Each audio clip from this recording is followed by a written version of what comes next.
Hi மக்களே! இன்னைக்கு எந்த படத்தோட ரிவ்யூ பார்க்க போறோம்னா, 2016ல ஒரு வார் ஆக்ஷன் திரைப்படமா தமிழ் டப்பிங்கோட வெளியான பேன்ஃபிலோஸ் 28 மேன் படத்தோட ரிவ்யூ தான் பார்க்க போறோம்.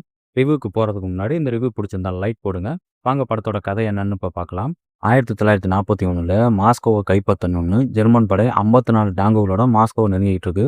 அந்த படையை எப்படியாவது தடுத்து நிறுத்தணும்னு ரஷ்யன் சோவியத் யூனியன்ல இருந்து 28 சோல்ஜர்ஸ் கையெறி குண்டுகளையும், துப்பாக்கிகளையும் வச்சு அவங்கள எதிர்த்து சண்டை போடுறாங்க. கடைசியில அந்த போர்ல அவங்க ஜெயிச்சாங்களா இல்லையா?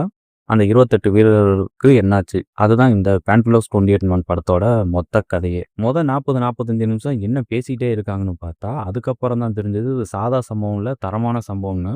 ஃபுல்லா வேற ஆக்ஷன் சீக்வென்ஸ் எல்லாம் வச்சு வேற லெவல்ல சம்பவம் பண்ணிட்டாங்க. அந்த 28 சோல்ஜர்ஸும் மனதைரியத்தோட டேங்குடன் எதிர்த்து சண்டை போடுற ஆக்ஷன் சீக்வென்ஸ் எல்லாம் உண்மையிலே வெறித்தனம்.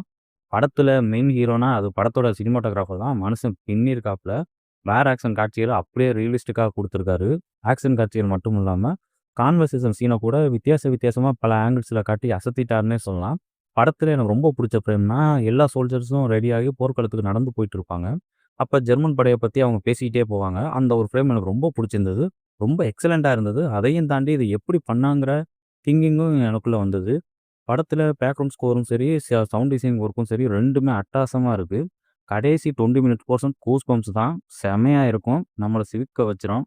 மொத்தமாக படம் எப்படி இருக்குன்னா, நீங்க வேற ஆக்ஷன் ஃபேன்ஸாக இருந்தீங்கன்னா, கண்டிப்பா மிஸ் பண்ணாம பார்க்க வேண்டிய படம் தான் இது.